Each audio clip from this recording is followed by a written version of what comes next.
الله أحد الله الصمد لم يلد ولم يولد ولم يكن له كفوا أحد। সমস্ত প্রশংসা সে মহান আল্লাহর জন্য, যিনি আমাদেরকে যত সময়ে এই পবিত্র জামাতে এসে উপস্থিত হওয়ার সুযোগ করেছেন বলে আলহামদুলিল্লাহ। এবং তারপর বিচ্ছেদুল মুস্তালিম ফরমান আবিদিন মানবতার মুক্তিদুর হযরত মুহাম্মদ মুস্তাফা সাল্লাল্লাহু আলাইহি ওয়াসাল্লাম, তারপর রাসূলুল্লাহ সাল্লাল্লাহু আলাইহি ওয়াসাল্লাম। সম্মানিত উপস্থিত মুসল্লিগণ, আমরা আজকে বিধিবিধান কায়েম করার গুরুত্ব ও ফজিলত বা আবশ্যকতা নিয়ে আজকে আলোচনা করব ইনশাআল্লাহ। আমরা গত সময় জেনেছি যে বিধান হচ্ছে আল্লাহর পক্ষ থেকে আসা বিধান, যা পবিত্র কোরআনুল কারীম এবং সেই হাদিসের মাধ্যমে আমাদের কাছে এতে বিধান কায়েম এর গুরুত্ব বলতে আল্লাহ পবিত্র কোরআনুল কারীম, আল্লাহর বাণী পবিত্র কোরআনুল কারীম এবং রাসূলুল্লাহ সাল্লাল্লাহু আলাইহি ওয়াসাল্লামের সেই হাদিসে যত বিধিবিধান বর্ণিত হয়েছে সে সমস্ত বিধিবিধান কায়েম করা গুরুত্ব ও ফরজিয়াত আবশ্যকতা রয়েছে। পবিত্র কোরআনুল কারীমে আল্লাহ সুবহানাহু ওয়া তাআলা সূরা শুরার মধ্যে বলেছেন যে শারআ লাকুম মিনাদ দীন, আল্লাহ তাআলা তোমাদের জন্য দিনের ওই বিষয়টি নির্দেশ দিচ্ছেন। মা অসাদুহা, যে বিষয়ের ব্যাপারে তিনি ওসিয়ত করেছিলেন নূহ আলাইহিস সালামকে, ওয়াল্লাযী আওহায়না ইলাইকা, এবং আমাদের নবীকে বলেছেন এবং সেই ওসিয়তের দ্বারাতে তোমাদেরকে ওসিয়ত করছেন যে বিষয়টা মুহাম্মদ সাল্লাল্লাহু আলাইহি ওয়াসাল্লামের উপরে অর্থাৎ তোমার উপরে আমি ওহী করেছি। ওয়ামা ওয়াসাইনা ইব্রাহিম, আর যে বিষয়টি ওসিয়ত বা নির্দেশ দৃঢ়তার সাথে নির্দেশ আমি ইব্রাহিমকে দিয়েছিলাম, ওয়া মূসা ওয়া ঈসা, এবং মূসাকেও দিয়েছিলাম এবং ঈসাকেও দিয়েছিলাম আলাইহিস সালাম। তো সেটা কি? সেটা হচ্ছে এই যাহা আকিমুদ দ্বীন, যে তোমরা দ্বীনকে প্রতিষ্ঠিত করো। দ্বীন তথা তাওহীদ এবং ঈমান এবং ইবাদত এবং আল্লাহর বিধান, যেগুলো তোমরা আল্লাহর জন্য প্রতিষ্ঠিত করো। আর আকিমুদ দ্বীন, দ্বীন প্রতিষ্ঠিত করো, তাওহীদ প্রতিষ্ঠিত করো। এই তাওহীদ প্রতিষ্ঠার নির্দেশ আল্লাহ সুবহানাহু ওয়া তাআলা বলেছেন যে আমি নবী রাসূলকে দিয়েছিলাম। সেই নির্দেশ দিয়েছিলাম নূহ আলাইহিস সালামকে, সেই নির্দেশ দিয়েছিলাম আল্লাহ নবীকেও কোরআন নির্দেশ দিয়েছেন আল্লাহ, এবং সেই নির্দেশ দিয়েছেন ইব্রাহিমকে, মূসা আলাইহিস সালাম, ঈসা আলাইহিস সালাম, এদের সকলকে আমি এই নির্দেশটা দিয়েছি। সেই নির্দেশে আমি কোরআন দিয়েছি। এখানে আল্লাহ বলছেন সারা লাখো তোমাদেরকে, এখানে উম্মতে মুহাম্মদ সাল্লাল্লাহু আলাইহি ওয়াসাল্লাম উল্লেখ করছি। আমাদেরকে যে আল্লাহ তাআলা আমাদেরকে সেই দায়িত্ব দিলেন, যে দায়িত্ব ইতিপূর্বে দিয়েছিলেন অনেক নবী রাসূলকে। সেই দায়িত্ব হচ্ছে কি, যে আমাদেরকে দ্বীন প্রতিষ্ঠা করতে হবে, আর আকিমুদ দ্বীন, দ্বীন প্রতিষ্ঠা করতে হবে। তাওহীদ এবং ইবাদত এটা একমাত্র আল্লাহর জন্য প্রতিষ্ঠা করতে হবে। ওয়ালা তাতাফাররাকু ফি, এবং তোমরা এ ব্যাপারে ফিরকা হয়ে যায় না। দ্বীনের ব্যাপারে ফিরকা হয়ে যাওয়া, বিভিন্ন দলে বিভক্ত হয়ে যাওয়া, সেটা আল্লাহ নিষেধ করে দিয়েছে। এই জন্য পবিত্র কোরআনুল কারীমে সূরা আন-নাস আল্লাহ বলেছেন ওয়া'তাসিমু বিহাবলিল্লাহি জামিআন ওয়া লা তাফাররাকু, ওয়া'তাসিমু, তোমরা সকলে মজবুত করে একত্রে ধরো, আল্লাহর রজ্জুকে মজবুত করে একত্রে ধরো। আল্লাহর রজ্জু হচ্ছে আল্লাহর পক্ষ থেকে আসা ওহী, কোরআন, সেটাকে মজবুত করে একত্রে ধরার জন্য আল্লাহ আমাদেরকে নির্দেশ দিয়েছেন। এবং আল্লাহ বলেছেন ওয়ালা তাফাররাকু, এবং তোমরা ফিরকা হয়ে যেও না, বিভিন্ন দলে বিভক্ত হয়ে যেও সত্য হচ্ছে যে এই উম্মত মুহাম্মদ আজকে দিন প্রতিষ্ঠা না করে, তাওহীদ প্রতিষ্ঠা না করে, ইবাদত আল্লাহর জন্য প্রতিষ্ঠিত না করে তারা আজকে দলে দলে বিভক্ত হয়েছে। অথচ আল্লাহ পবিত্র কোরআনুল কারীম আল্লাহ বলেছেন উম্মত মুহাম্মদকে যে ওয়ালা তাকুনু কাল্লাযীনা তাফাররাকু, তোমরা ওই সমস্ত লোকদের মতো হইও না যারা দলে দলে বিভক্ত হয়েছে, যারা তাওহীদকে গ্রহণ করে, আল্লাহর তাওহীদকে গ্রহণ করে যারা ঐক্যবদ্ধ হতে পারেনি, তাদের মতো তোমরা হইও না। ওয়ালা তাকুনু কাল্লাযীনা তাফাররাকু, যারা বিভিন্ন ফিরকায় বিভক্ত হয়েছে। এজন্য রাসূল সাল্লাল্লাহু আলাইহি ওয়াসাল্লাম বলেছেন যে ইহুদিরা একাত্তরটি ফিরকায় বিভক্ত হয়েছিল, নাসারা খ্রিস্টানরা ৭২টি ফিরকায় বিভক্ত হয়েছিল।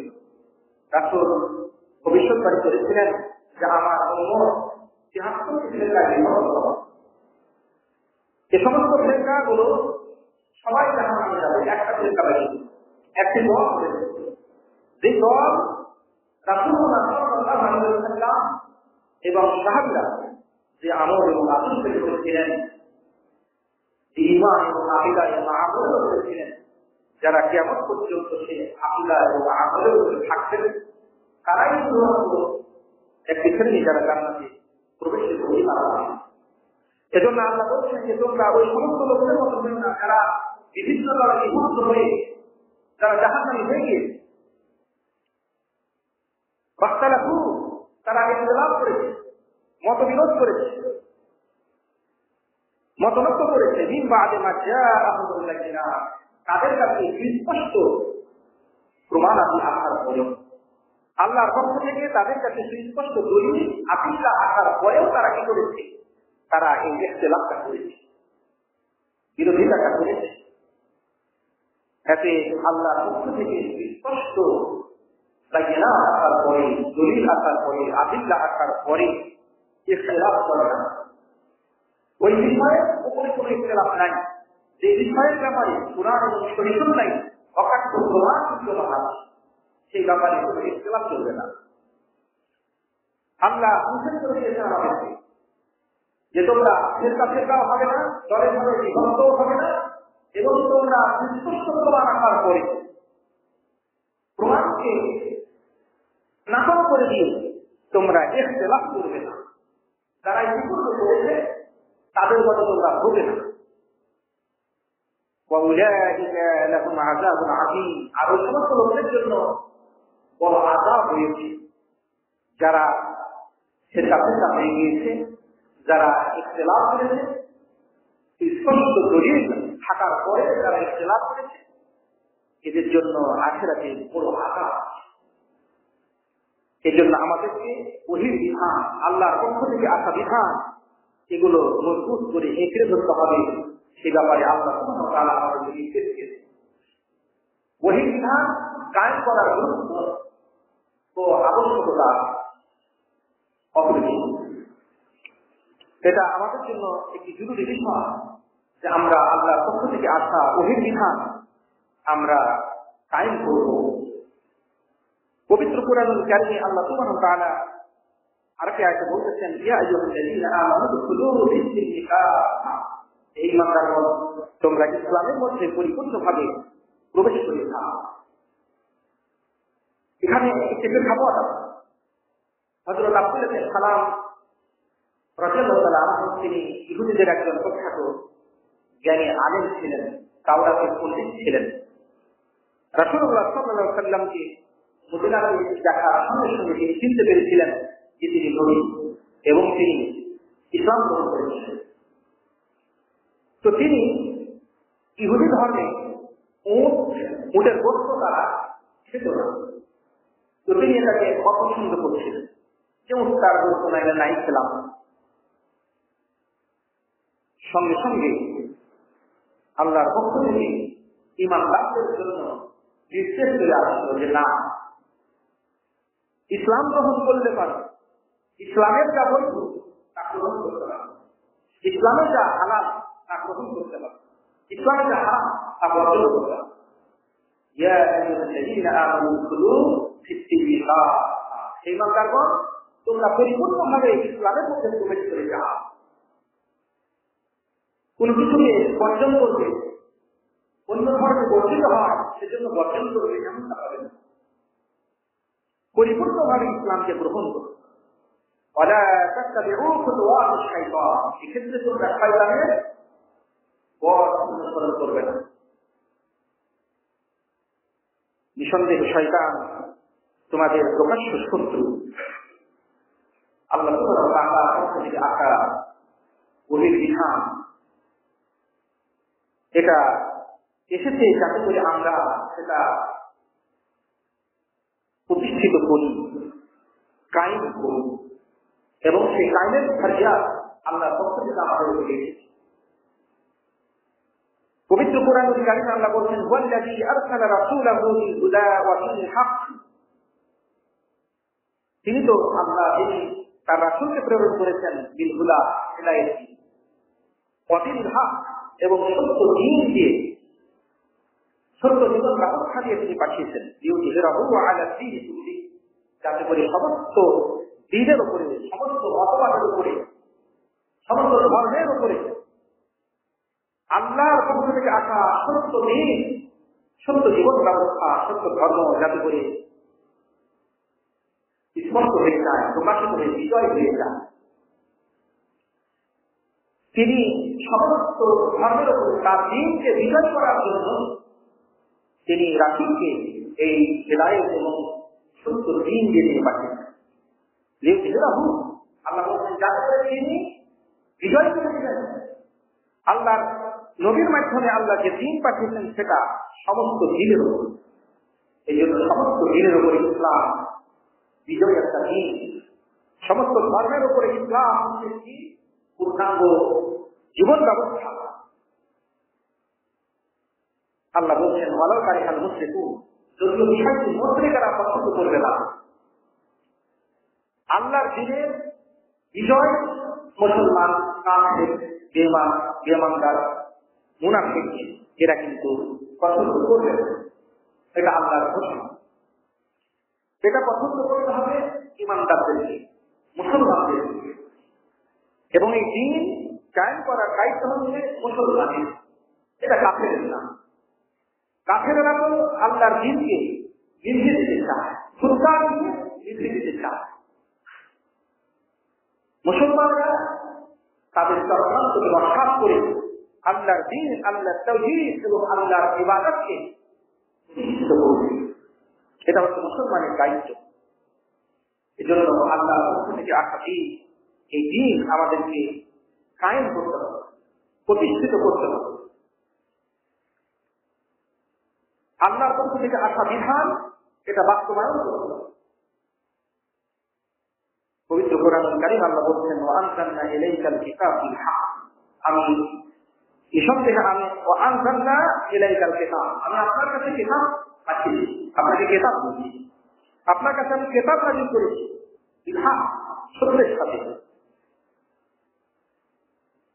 মুসাদ্দিকান লিমা বাইনা ইয়াদাইহি, এই কিতাব তার আগে যত কিতাব আছে, আসমানি কিতাব, ওই কিতাব, প্রত্যেক কিতাবকে কিন্তু তাফসীর করে, সত্যায়ন করে যে হ্যাঁ, কোরআনের আগে তাওরাত ছিল, ইনজিল ছিল, আরো গ্রন্থ ছিল, কিতাব ছিল, ওয়া মুহাইমিনান আলাইহি, এবং কোরআনের আগে যে সমস্ত কিতাব নাযিল হয়েছে, তাওরাত, ইনজিল, সে সমস্ত কিতাবে যে সমস্ত মৌলিক তাওহীদ, সেই তাওহীদকে সংরক্ষণ করেছে এই কোরআন।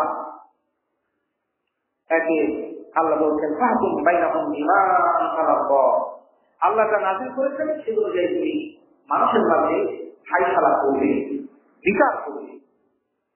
ওয়ালা তাত্তাবি আহওয়াহুম, আর তুমি তাদের সিদ্ধান্তকে অনুসরণ করবে না। আম্মা জাআকা মিনাল হক, তোমার কাছে যে সত্য এসেছে সেই সত্য প্রত্যাখ্যান করে, সেই সত্য বর্জন করে, সেই সত্য থেকে ফিরে এসে তুমি কাফের মুশরিকদের মনের সিদ্ধান্তকে অনুসরণ করবে, সেটা কিন্তু করবে না। লা তাত্তাবি আহওয়াহুম, লিকুল্লি, আমি প্রত্যেক জাতিগোষ্ঠীর জন্য জাহান্নামিনহুম মিনকুম শিরআতাম ওয়া মিনহাজা, আমি প্রত্যেকটা উম্মতের জন্য কিন্তু শরীয়ত করেছিলাম, তাদেরকে বিধান দিয়েছিলাম, অমিনহাজা এবং চলার পথ পদ্ধতি আমি দিয়েছিলাম। ফলে ইনশাআল্লাহ আমরা যদি চাইতেন লা জাআলাকুম উম্মাতান ওয়াহিদা, তাহলে তিনি একটা উম্মতে পরিণত করে রাখতে পারতেন, একটি মাত্র শরীয়ত দিয়ে রাখতে পারতেন। কিন্তু না, আল্লাহ যুগে যুগে ভিন্ন ভিন্ন শরীয়তের ভিন্ন ভিন্ন নির্দেশ বা বিধান তিনি দিয়েছিলেন। এক এক শরীয়তে এক এক নবীর এক এক শরীয়তে এক এক রকম বিধান ছিল এবং সেটা পালনের পদ্ধতিও ছিল ভিন্ন। এক শরীয়ত এক পদ্ধতি আল্লাহ পেয়েছি, তাওহীদ ছিল সকলেরই এক। ইবাদত একমাত্র আল্লাহর জন্য করতে হবে, আল্লাহ কিন্তু কাউকে শরীক করা যাবে না। সমস্ত নারীরা আল্লাহর প্রতি বিশ্বাস রাখতে হবে, আখিরাতের প্রতি বিশ্বাস রাখতে হবে, ঈমান এবং তাওহীদের বিষয়ে সবাই ছিলেন এক। সমস্ত নবীরা এক ছিলেন, তাদের তাওহীদ ঈমান এগুলো এক ছিল। কিন্তু শরীয়ত চলার পথ পদ্ধতি, আমলের পথ পদ্ধতি সেটা ভিন্ন ছিল। সে কথা আল্লাহ বলছেন যে আমি এই ভিন্ন ভিন্ন শরীয়ত আমি দিয়েছি, বা আমি যে পদ্ধতি তোমাদেরকে দিয়েছি সেই শরীয়তের অনুসরণ তোমাদের করতে হবে। যে পদ্ধতি আমি দিয়েছি সেই পদ্ধতির অনুসরণ তোমাকে করতে হবে। আল্লাহ ভিন্ন ভিন্ন সমাজ শরীয়ত ভিন্ন ভিন্ন দিন মানে মানুষকে দিলেন কেন? আল্লাহ বলছেন যে ইয়াবুয়াকুম ফিমা আতাকুম, আল্লাহ তোমাদেরকে তার বিধান পাঠান, সেই বিধানই তোমাদেরকে আল্লাহ পরীক্ষা করতে চান। বিধান একটা দিলাম এক উন্নতের জন্য, আর এক উন্নত আরেকটা বিধান দিলাম, আগের বিধানটা মাসু করলো তো সেটা বর্জন করে পরের বিধানটাকে অনুসরণ করছে কিনা এই পরীক্ষা করা হবে।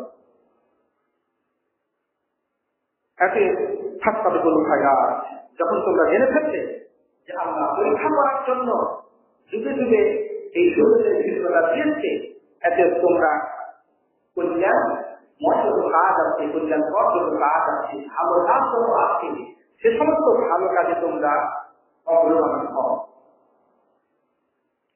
তার কারণ হচ্ছে যে তোমাদের সকলকে আল্লাহর কাছে ফিরিয়ে আনা হবে কিয়ামতের দিনে। তারপর তোমাদেরকে সংবাদ জানিয়ে দিবেন যে বিষয় তোমরা ইখতিলাফ করতেছ সেটা। একজন আল্লাহর পক্ষ থেকে আসা চূড়ান্ত শরীয়ত, সর্বশেষ চূড়ান্ত শরীয়ত, সেটা হচ্ছে কোরআনের মাধ্যমে আসা শরীয়ত, রাসূলুল্লাহ সাল্লাল্লাহু আলাইহি ওয়াসাল্লামের মাধ্যমে আসা শরীয়ত, এটা হচ্ছে সর্বশেষ চূড়ান্ত শরীয়ত। এতে আল্লাহ বলছেন ওয়াহনিকুম বাইনাহুম বিমা আনজালাল্লাহ, এতে আল্লাহ তাআলা যা নাযিল করেছেন সেই অনুযায়ী তিনি তাদের মাঝে ফায়সালা করার সুযোগ করবেন। ওয়ালা তাতাবি আহওয়াআহুম, আর তুমি তাদের শেয়ার খুশির অনুযায়ী শেয়ার খুশির অনুসরণ করবে না। ফাহজারহুম, তোমরা সতর্ক থাকো, আইয়াফিরু আন বা'দ মা আনজালাল্লাহু ইলাইহি, আল্লাহ আপনার কাছে যা নাযিল করেছেন তার বিধান থেকে তারা যেন আপনাকে ফিতনায় না ফেলতে পারে, তারা যেন বিপদগামী করতে না পারে, সে ব্যাপারে আপনি সতর্ক থাকবেন। মুসলিমেরা চাইবে, ইহুদি খ্রিস্টানেরা চাইবে আল্লাহর পক্ষ থেকে আসা সর্বশেষ শরীয়ত সেটা বাস্তবায়ন না হোক, তাদের মূল করা আইন, মূল করা নিয়ম নীতি প্রতিষ্ঠিত হোক, সেটাই তারা চাইবে বা যাচ্ছে, এখন বর্তমান সেটাই যাচ্ছে তারা। সেজন্য আল্লাহ সুবহানাহু ওয়া তাআলা সাবধান করেছেন, সতর্ক করে দিয়েছেন কোরআনুল কারীমে। সূরার মধ্যে আল্লাহ বলতেছেন যে তোমরা এই ব্যাপারে আগে বলা হয়েছে, সূরা মাইদার মধ্যে এটা বলতেছেন আল্লাহ, সূরা মাইদার 48 থেকে 51 নম্বর আয়াতে এটা বলছেন যে এই ইহুদি খ্রিস্টানেরা এরা আপনাকে যেন ফিতনায় না ফেলতে পারে, আপনি যা নাযিল করেছেন সেটা থেকে, আল্লাহ যা নাযিল করেছেন সেটা থেকে আপনাকে যেন ফিতনায় না ফেলতে পারে। তার কারণ হচ্ছে তারা আপনাকে ফিতনায় ফেলতে চায়। ফিতনা বলতে এখানে বিপদগামী করা, আল্লাহ দিন থেকে সরিয়ে দিতে চায়। যেমনটা ইহুদিরা চেয়েছিল, তাদের দুইজন নরনারী বিবাহিত নরনারী তারা জেনা করেছে। তারা নবীর কাছে এসেছিল তাদের বানোয়াটি বিধান অনুযায়ী যদি নবী ফায়সালা দেয় তাহলে তারা মানবে, আর যদি না দেয় তাহলে তারা মানবে না। তো তারা নবী করিম সাল্লাল্লাহু আলাইহি ওয়াসাল্লামের কাছে আসলো। তো নবী সাল্লাল্লাহু আলাইহি ওয়াসাল্লাম তাদেরকে বললেন ইহুদিদেরকে যে তোমাদের তাওরাতে কি বিধান। তো তারা বলল, তো তাদের আনন্দের কাহিনী। তো তারা কিন্তু ওই চুল কালি বানিয়ে তারা এলাকা করে দিয়ে দেবে। তো আল্লাহ বললেন তোমাদের আলেমদেরকে ডাক, যেটা তাওরাতের আলেম জ্ঞানী তাদেরকে তোমরা ডাক। তো যাই হোক তাদেরকে ডাকা হলো।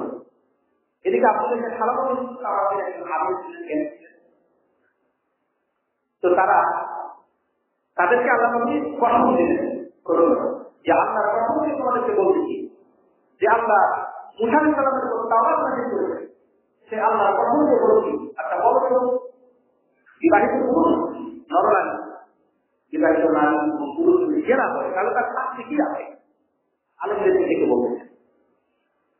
তো তারা কিন্তু ক্রমশ ওটাকে বহু রাখার চেষ্টা করছিলেন, যেখানে তাওরাতের আয়াত আসছিলেন তার থেকে আলোচনা করেছিলেন যুবক আব্দুল কালাম বললেন যে তাকে হাত ধরে বলো, 2 টাকা বলতে বলো। তো সেখানে কিন্তু রজমের বিধান ছিল। তো তাদেরকে বলা হলো যে তোমরা এই রজমের বিধান কোরআনে আসছে না, তোমাদের সেটা কেন তোমরা পরিবর্তন করবে। তো তাদের আদেশ বলল যে আমাদের মধ্যে যারা বিত্তশালী বা সম্ভ্রান্ত তাদের থাকায় বা শাসক সিপাহী ধরনের তারা যখন জেনা করত তাদের উপরে রজমের শাস্তি শাস্তি কায়েম করা হতো না। আর যখন জয়ী দুর্বল গরিবেরা যখন জেনা করত তখন তাদেরকে পাথর মেরে ফেলতে হবে। তো আমরা সবাই মিলে এক জায়গাতে বসলাম, তুমি বলছে যে একটা ব্যবস্থা করা যায় যাতে করে সবাই ওটা কায়েম করা যায়। তো তারা তখন রজমের পরিবর্তে বিবাহিত হোক আর অবিবাহিত হোক, রজমের পরিবর্তে তখন তারা একটা নিজের পক্ষ থেকে তারা একটা আইন রচনা করল। তা হচ্ছে যে তাকে কালিমা দিয়ে বেত্রাঘাত করে তাকে এলাকায় নিজের উপরে সরিয়ে নিয়ে বেড়াতে হবে, কিছুটা লাঞ্ছিত অপমানিত করতে হবে। তো ওই আলেম সত্য কথাটাই তখন বলল ঠিক আছে, রজম তারা আছে, কিন্তু যখন মনিদের মধ্যে বিত্তশালীদের মধ্যে প্রভাবশালীদের মধ্যে যখন জেনার প্রভাব প্রভাব করতো তখন সেটা পরিবর্তন করে দিয়ে এই বিধানটা আমরা চালু করলাম যে কিছু ব্যবসা করে এই কাজটা করা হবে। রাসূল সাল্লাল্লাহু আলাইহি ওয়াসাল্লাম তখন বলেছিলেন যে আল্লাহ যে বিধান তোমার পক্ষ থেকে আসা বিধান, যে বিধান তারা আজকে মেরে ফেলেছিল সেই বিধান সর্বপ্রথম জীবিত হচ্ছে। রাসূল নির্দেশ দিলেন সেই ইহুদি যে নরনারী বিবাহিত নরনারী যে ইহুদি তারা জেনা করেছিল তাদেরকে রজমের নির্দেশ দিলেন, তাদের রজম করা হবে। অর্থাৎ বিবাহিত পুরুষ যদি বিবাহিত নারী যদি জেনা করে তাহলে তাদের কবর পর্যন্ত পাথর মেরে মেরে হত্যা করতে হবে, এটাকে বলা হবে রজম। আর যদি অবিবাহিত হয় তাহলে 100 তাকে মারতে হবে। তো আল্লাহ সুবহানাহু ওয়া তাআলা এখানে সেই কথাই বলেছে, আল্লাহ নবীকে সতর্ক করে দিলেন। তারা কিন্তু চাচ্ছিল যে নবী সাল্লাল্লাহু আলাইহি ওয়াসাল্লাম যদি অন্যরা আমাদের মতো যদি ফায়সালা দেয় তাহলে আমরা মানব, আর যদি অন্য ফায়সালা দেয় তাহলে মানব না। কিন্তু না, রাসূলুল্লাহ সাল্লাল্লাহু আলাইহি ওয়াসাল্লাম নির্দেশ দিলেন যে তাওরাত এই আর রজম এটা যেহেতু হাক্কুল, এটা যেহেতু সত্য বিধান, আল্লাহ পক্ষ থেকে আসা বিধান, এটা বাস্তবায়ন করতেই হবে। তারা চাচ্ছিল বাস্তবায়ন করব না। আল্লাহ আয়াত নাযিল করে নবীকে সাবধান করে দিলেন, সতর্ক করে দিলেন যে খবরদার ওয়াহদারহুম আইয়াসিরুকা আম বা'দ মা আনজালাল্লাহু ইলাইহি, আল্লাহ যা নাযিল করেছেন তার পুরো বিধান থেকে তারা যেন আপনাকে বিবেচনায় না ফেলে। তারা কিন্তু চাচ্ছিল যে এই রজম জবাইয়ের নির্দেশটা না দিয়ে ছেড়ে দেওয়া হোক। রাসূল সাল্লাল্লাহু আলাইহি ওয়াসাল্লাম যদি ছেড়ে দিতেন তাহলে রাসূল সাল্লাল্লাহু আলাইহি ওয়াসাল্লাম কিন্তু ভুল করতেন এবং সেটা ভুল হতো, এটা রাসূলের ফিতনায় করা হয়ে যেত। এই জন্য আল্লাহ সতর্ক করে দিলেন যে না, আল্লাহ যা নাযিল করেছেন সে বিধানের কোন একটা বিধান পরিত্যাগ করে তুমি ফিতনায় পড়বে না, বিপদে পড়বে না, আল্লাহর আযাব গজবে পড়বে না।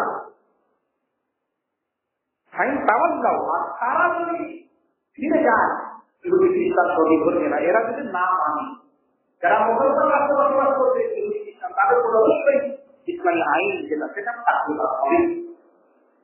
তবে হ্যাঁ, তারা যদি তাদের দেশে থাকে, অন্য কোনো দেশে থাকে, মুসলমান এলাকায় না থাকে, ভিন্ন কথা। তাই জন্য আল্লাহ বলছেন ফাইন তাওয়াল্লাউ, তারা যদি মুখ ফিরিয়ে নেয়, আল্লাহ বিধান না মানতে চায়, তাহলে তাদের তোমার জেনে রাখা দরকার যে আল্লাহ তাআলা ইচ্ছা করছেন যে তাদের এই গুনাহের কারণে আল্লাহ তাদেরকে শাস্তি দিবেন। আর নিঃসন্দেহে অধিকাংশ মানুষ হচ্ছে অবশ্যই পাপী। তারপরে আল্লাহ বলছেন তারা জাহেলি যে সমস্ত বিধিবিধান আছে সেটাকে তারা প্রয়োগ করবে, অথচ আল্লাহর এখানে যে অন্য বিধান কার শ্রেষ্ঠ হতে পারে? আল্লাহ মানুষকে যে বিধান দিয়েছেন, আল্লাহ যে অধীন বিধান, সর্বশেষ বিধান আমাদের জন্য পাঠিয়েছেন, সেই বিধান সেই খুব সুন্দর বিধান। আমার আহসান সুন্দর আল্লাহ ফায়সালা দেখিয়ে, অর্থাৎ আল্লাহ যা ফায়সালা পাঠিয়েছেন, যত ফায়সালা আছে কোরআন সুন্নাহয়, সব ফায়সালা হচ্ছে সুন্দর ফায়সালা, শ্রেষ্ঠ ফায়সালা, ন্যায় এবং ইনসাফে পরিপূর্ণ ফায়সালা। সেই ফায়সালা বাদ দিয়ে যারা অন্য ফায়সালা খোঁজ করবে, ইহুদিদের তৈরি, খ্রিস্টানদের তৈরি, মুসলিমদের তৈরি, ইহুদিদের তৈরি কোন নিয়ম কানুন বিধিবিধান যারা খোঁজ করবে, এরা কিন্তু বিশ্বাসী মানুষ নয়, এরা অবিশ্বাসী মানুষ। আল্লাহ বলছেন যে যারা বিশ্বাসী ইয়াকিনের মধ্যে আছে, সেই মানুষগুলোই আল্লাহ সুবহানাহু ওয়া তাআলার বিধানকে সর্বশেষ বিশ্বাস করে। আর যাদের মধ্যে পূর্ণ বিশ্বাস নাই, ইয়াকিন নাই, এরা আল্লাহর বিধানকে, এরা শ্রেষ্ঠ বিধান গ্রহণ করতে চায় না। অথচ তাদের জেনে রাখা দরকার যে আল্লাহর পক্ষ থেকে আসা ওই বিধান, এটা হচ্ছে চূড়ান্ত সত্য এবং ন্যায় ইনসাফপূর্ণ বিধান। এই জন্য পবিত্র কোরআনুল কারীমে আল্লাহ সুবহানাহু ওয়া তাআলা বলছেন ফাতাম্মাত কালিমাতু রাব্বিকা সিদকান ওয়া আদলা। আল্লাহ সুবহানাহু ওয়া তাআলার কালেমা যেটা আল্লাহ পাঠিয়েছেন সেটা সত্য এবং ইনসাফে পরিপূর্ণ একটি বিধান। আল্লাহর কালেমা যেটা আমাদের কাছে এসেছে সেটা হচ্ছে সিদক, সত্য এবং আদল এবং ইনসাফ। তাতে যদি কোনো ব্যক্তি মনে করে যে আল্লাহ পক্ষ থেকে আসা বিধান, যেটা যে কোনো বিধান, সেটা দণ্ড বিধান হোক, সেটা অর্থনৈতিক, সমাজমুখী বা সমস্ত আছে, এটা ইনসাফপূর্ণ নয়, বেইনসাফপূর্ণ, তাহলে সঙ্গে সঙ্গে সে চিরস্থায়ী জাহান্নামী কাফের হয়ে যায়। পবিত্র কোরআনুল কারীমে সূরা আনআমের এই 15 নম্বর আয়াতে আল্লাহ সুস্পষ্টভাবে ঘোষণা করেছেন যে তাম্মাত কালিমাতু রাব্বিক, তাম্মাত কালিমাতু রাব্বিক, আপনার প্রতিপালকের কালেমা, আল্লাহ বাণী যেটা, কালেমা, কালেমা বলা, আল্লাহর কথাকে কালেমা বলা, বাণী বলা হয়। আল্লাহর বাণী এটা পরিপূর্ণ রয়েছে সত্য এবং ন্যায় নীতিতে, ইনসাফ। লা মুবাদদিলা লিকালিমাতিহি, এখন আল্লাহর কালেমার পরিবর্তনকারী কেউ নেই। কেউ বলতে পারবে না যে আল্লাহর বিধানটা সত্য এবং ন্যায় নীতি বা ন্যায় ভিত্তিক নয়, এটা বলতে পারবে না। যদি কেউ সেটা বলে বা মনে করে, তাহলে সেই সঙ্গে সেই জাহান্নামী কাফের। কোরআনের কোনো বিশ্বাস তার নাই, আল্লাহর কথার উপরে তার বিশ্বাস নাই, ইয়াকিন নাই। এজন্য আল্লাহ সুবহানাহু ওয়া তাআলা বলেছেন যে যারা বিশ্বাসী মানুষ তাদের জন্যই আল্লাহ হচ্ছেন সর্বশ্রেষ্ঠ সর্বোত্তম ফায়সালাকারী। বিশ্বাসীদের চূড়ান্ত কথা যে যারা আল্লাহ বিধানকে নিয়ে কটাক্ষ করে, আল্লাহ বিধানের দূর থেকে সামনের মুসলমান আজকে কষ্ট করে দেখবেন ইসলামের যন্ত্রবিধির বিরুদ্ধে, ইসলামের আইনের বিরুদ্ধে তারা শিরোধান করে, তারা সমালোচনা করে। তারা বলে একজন মানুষকে, জীবন্ত মানুষকে পাত্র মেরে মেরে মেরে ফেলা কি একটা নির্মম, কি বর্বরতা, কি নিষ্ঠুরতা, অথচ জানে না এই পাপটা কত ভয়াবহ, এই জেলাটা কত হাস্যকর, যে জেলার কারণে সমাজের অসংখ্য মানুষের জীবন যাবে, এই জেলার কারণে আল্লাহর গজব কমে আসবে, হাজার হাজার মানুষ ধ্বংস হবে, আল্লাহর গজবে নিপতিত হয়ে তারা ইহকাল এবং পরকালে জাহান্নামী হবে। তারা মনে করবে একজন ব্যক্তি জেনে এখানে যাওয়া হলো, কি নিষ্ঠুরতা হলো। কিন্তু এই জেনার কারণে আল্লাহর যে গজব একটা জমিনে নিয়ে আসবে, সেটা আরো হয়ে যাবে, আখেরাতের শাস্তি আরো হয়ে যাবে। এতে যদি ব্যক্তিটা জেনার শাস্তি পেয়ে সে দুনিয়াতে তার জীবনটা যায়, সে যদি তওবা করে তাহলে তার আখেরাতের জীবনটা সুন্দর হইল। অনন্তকালের শাস্তি থেকে সে বাঁচতে পারলো, জাহান্নামের শাস্তি থেকে সে বাঁচতে পারলো। দুনিয়ার শাস্তি তো সমস্যাই না, কিন্তু আখেরাতের যে শাস্তি হবে সেটা তো সমস্যাই না। আল্লাহ ইচ্ছা করে তো আরো ছিল সেই জাহান্নাম দিতে পারে। এই জন্য একজন মানুষ যদি দুনিয়াতে আল্লাহর বিধান দ্বারা শাস্তি পেয়ে সে যদি তার অপরাধ থেকে নিজেকে মুক্ত করতে পারে, অপরাধটা তার জন্য মুক্ত হয়ে যায়, মাফ হয়ে যায়, সেটা তার জন্য কল্যাণকর। এজন্য দুনিয়াতে যে মানুষ আল্লাহর বিধান দ্বারা শাস্তি পায় তাহলে সে আখেরাতে সে তোবা করে দিই, তাহলে সে আখেরাতে আর শাস্তি পাবে না। তাহলে এটা তাকে যেমন দুনিয়ার আজাদ গরম শাস্তি থেকে বাঁচালো, আখেরাতের আজাদ লাগালে শাস্তি থেকে বাঁচালো। এজন্য আল্লাহ সুবহানাহু ওয়া তাআলা তার বিধান বর্ণনা করার পরে বলেছেন যে আমি যে বিধান দিয়েছি সেই বিধানটা হচ্ছে ন্যায়ভিত্তিক বিধান, কল্যাণময় বিধান। এই বিধান একটি সুন্দর বিধান, যে বিধানের বিপরীতে অন্য কোন বিধান সুন্দর হতে পারে না। আজকে মানুষ নিজের তৈরি বিধানকে সুন্দর হতে পারে। আচ্ছা, জেলা করেছে, কিছু জরিমানা করে ভাবলো করে জেল দেওয়া, সে চুরি করেছে, করেছে, হাত না কেটে তাকে কিছু জরিমানা করে জেল দেওয়া, যে কাজটা করেছে তাকে কিছু শাস্তি দেওয়া। মানব রচিত শাস্তি দিয়ে মানুষকে পবিত্র করা যায় না, অপরাধ মুক্ত করা যায় না, এবং সে অপরাধ করেছে সেই অপরাধ থেকে তাকে পবিত্র করা যায় না। পবিত্র করার মাধ্যম হচ্ছে আল্লাহর পক্ষ থেকে আসা বিধানের মাধ্যমে পবিত্র করা। একজন চোর সে চুরি করে, চুরি করারও বিধান আছে, হাত কাটারও বিধান আছে। যদি কখন তার হাত কাটতে হবে, কেউ কাউকে একটা ফল কেটে দিল বা একটা কেটে দিল, খেয়ে নিল, আর তার হাত কাটা যাবে এমনটা না। হাত কাটারও বিধান, কি পরিমাণ সম্পদ সে চুরি করে হাত কাটা যায়, সেটা শুরু করে না। এক সেনারে অর্থাৎ মানে 4 ভাগের 1 ভাগ অথবা 3 যে ভাগের কথা বলা হয়েছে, এবং সেটা কি কেন সে চুরিটা করতেছে, সে চুরির ব্যাপারে তার কোনো জ্ঞান আসছে না বা ইয়া আসছে না, সে আসলে পাগল হয়ে মাতাল হয়ে বা কিভাবে সে চুরি করবো এই কিন্তু প্রেক্ষাপট আছে। এজন্য যদি দেখা যায় যে আসলে দুশিক্ষায় কষ্ট হলো, তাহলে সেই ক্ষেত্রে তখন তার হাত কাটার বিধান বলতে তার 1 হাত কাটতে হবে। এই যে হাত কাটা হলো, এই হাত কাটাটা বড় বড়টা নয়, চুরি অপরাধে হাত কাটা এটা বড় বড়টা নয়। এটা হচ্ছে তাকে দুনিয়া এবং আখিরাতের শাস্তি থেকে বাঁচানো।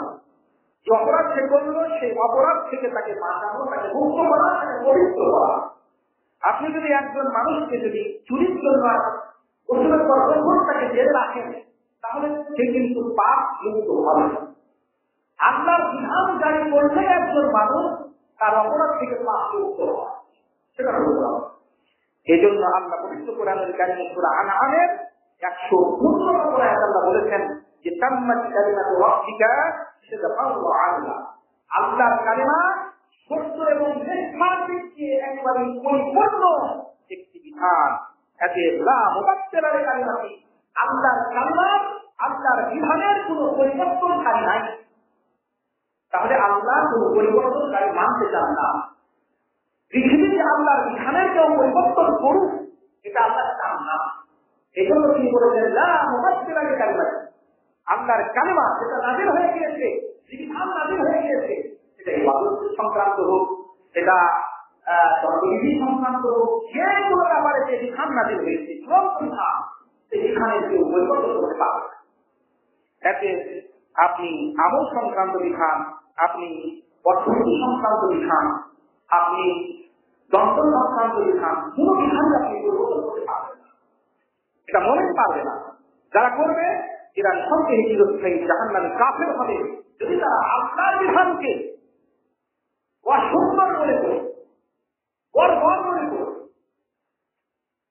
খারাপ মনে করে সেটা করে, তবে হ্যাঁ কেউ যদি মনে করে আল্লাহর বিধান পরিপূর্ণ সত্য বিধান, সুন্দর বিধান, কিন্তু আমলে যদি সেটা বর্জন করে দিতে পারলাম না, কোন সময় কাউকে সেই শাস্তিটা দিতে পারলাম না বা দিলাম না, তাহলে সে ফাঁসে হলো, আত্মাসের ফাঁসে, জাহান্নামের ফাঁসে, কিন্তু সে চিরস্থায়ী জাহান্নামের কাফের নয়।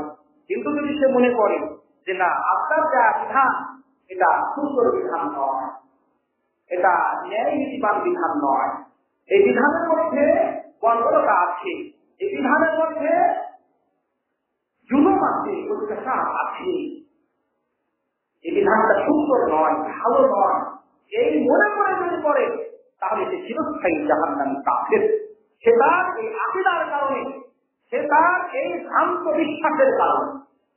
তার কারণ একজন মুমিনকে কথা বিশ্বাস করতেই হবে যে আল্লাহর বাণী, আল্লাহর কালিমা সত্য এবং ইনসাফ পরিপূর্ণ।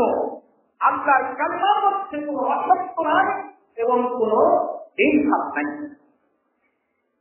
এই জন্য পবিত্র কোরআনুল কারীমে আল্লাহ সুবহানাহু ওয়া তাআলা সতর্ক সাবধান করে দিয়েছেন। আল্লাহ বলছেন ওয়াইন কুল্লুল আকসারা মান ফিল আরদ, এই জমিনে যারা আছে তাদের অধিকাংশের অনুসরণ যদি করো, ইউজিলুকা আন সাবিলিল্লাহ, তাহলে এরা তোমাকে আল্লাহর পথ থেকে গোমরাহ করে ছাড়বে। অধিকাংশ মানুষের মত অসত্য মত, অসত্য পথ, অসত্য আমল, এটা কখনোই সত্যের মাপকাঠি, সত্যের মানদণ্ড হতে পারে না।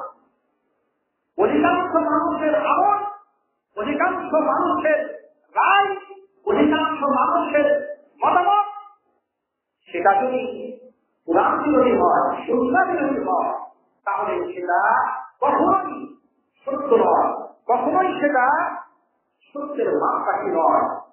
এতে সত্যের মাপকাঠি হচ্ছে আল্লাহর পক্ষ থেকে আসা চূড়ান্ত সত্য ওহী, কোরআন এবং সহিহ হাদিস, এটা হচ্ছে চূড়ান্ত।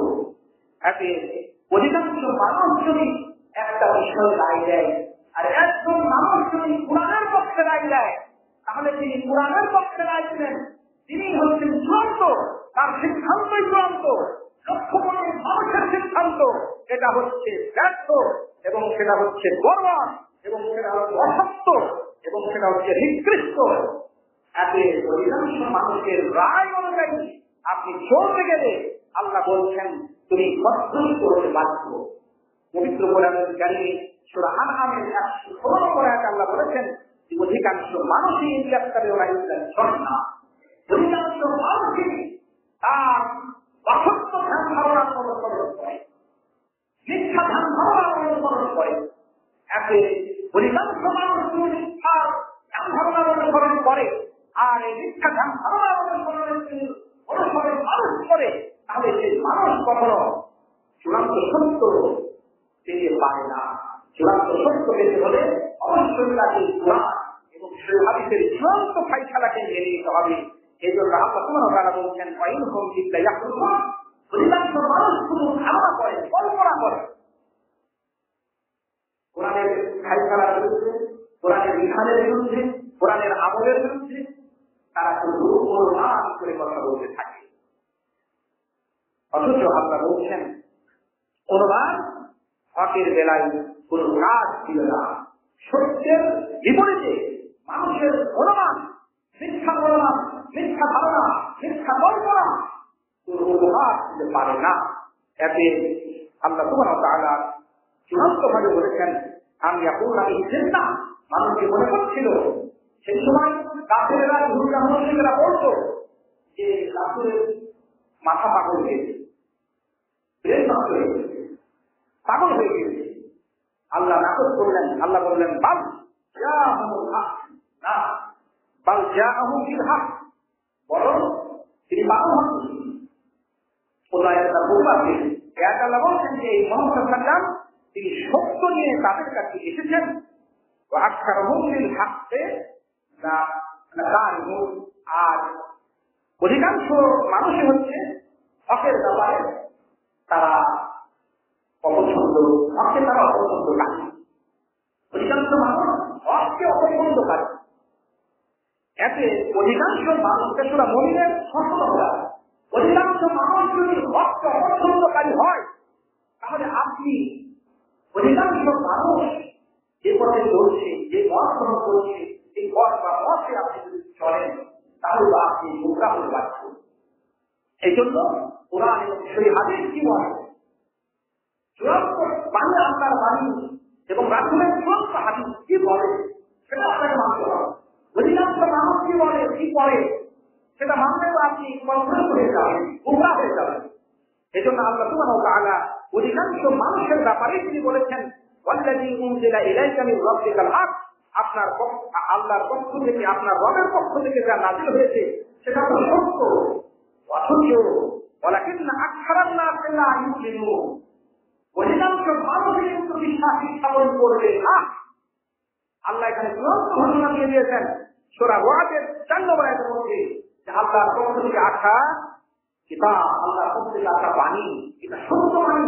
অথচ অধিকাংশ মানুষ কিন্তু সেই সত্য বাণীর প্রতি বিশ্বাসী হবে না। আর একটি আয়াতে আল্লাহ সুবহানাহু ওয়া তাআলা বলতেছেন যে ওয়ালা আকসারুন নাস ওয়ালা হারাসতা বিমুমিনিন, অধিকাংশ মানুষ আপনি যদি এটা লালনা রাখেন, আপনি যদি এটা আগ্রহ রাখেন, অধিকাংশ মানুষ বলতে হবে, অধিকাংশ মানুষ মুসলমান হবে। আল্লাহ বলছেন তুমি যদি লালনা রাখতে রাখতে পারো, কিন্তু না, তোমার লালনা অনুযায়ী সমস্ত মানুষ যে মুমিন হবে, অধিকাংশ মানুষ যে মুমিন হবে তা কিন্তু হবে না। অধিকাংশ মানুষ থাকবে অবিশ্বাসী, অধিকাংশ মানুষ থাকবে হকের ব্যাপারে হককে অপছন্দকারী, অধিকাংশ মানুষ হবে আল্লাহর নাশকরবান্দা, অধিকাংশ মানুষ হবে কাফের, অধিকাংশ মানুষ হবে ফাসিক, অধিকাংশ মানুষ হবে জাহান্নামী। এতে অধিকাংশ মানুষের দোহাই দিয়ে চললে তো হবে না। আমাকে আপনাকে চলতে হবে কোরআন এবং সুন্নাহর অবাক্য দলিলের ভিত্তিতে। এতে জীবনের সকল ক্ষেত্রে কোরআন এবং হাদিসের বিধান, এটা হচ্ছে চূড়ান্ত বিধান। এই বিধান বাস্তবায়ন করতেই হবে এবং এই বিধানের ব্যাপারে কোন রকম সংকীর্ণতা, কোন রকম অন্তরের সংশয়, সন্দেহ কোনো কিছুই রাখা যাবে না। আল্লাহ সুবহানাহু ওয়া তাআলা আমাদেরকে নির্দেশ দিয়েছেন আল্লাহর পক্ষ থেকে আসা সর্বশেষ চূড়ান্ত নবী অনুসরণের জন্য। আল্লাহ পবিত্র কোরআনুল কারীমে বলতেছেন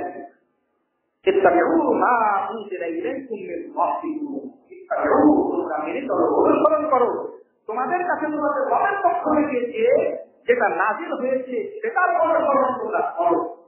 আল্লাহর পক্ষ থেকে আমাদের কাছে যেটা নাযিল হয়েছে সেটা হচ্ছে কোরআন, সেটা হচ্ছে রাসূলের সহিহ হাদিস, সেটা নাযিল হয়েছে আল্লাহর পক্ষ থেকে।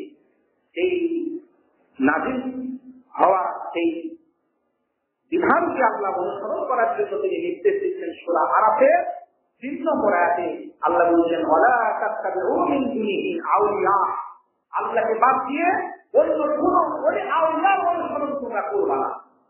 আল্লাহকে বাদ দিয়ে অন্য কোন ওলি আউলিয়া, পীর মাশায়েখ কাউকে তোমরা অনুসরণ করবা না। আল্লাহর পক্ষ থেকে আসা ওহী যেটা, অর্থাৎ কোরআন এবং সহিহ হাদিস যেটা, সেটাকে তোমরা অনুসরণ করো। এতে এই নির্দেশ মুসলমানদের জন্য নির্দেশ। এটা আল্লাহর পক্ষ থেকে মুসলমানদের কাছে আসা সর্বশেষ চূড়ান্ত বার্তা। সেই বার্তার অনুসরণ আমাদেরকে করতেই হবে, আমাদেরকে সেটা মানতেই হবে। আল্লাহ সুবহানাহু ওয়া তাআলা আমাদের সকলকে যেন সেই তৌফিক দান করেন। আমিন।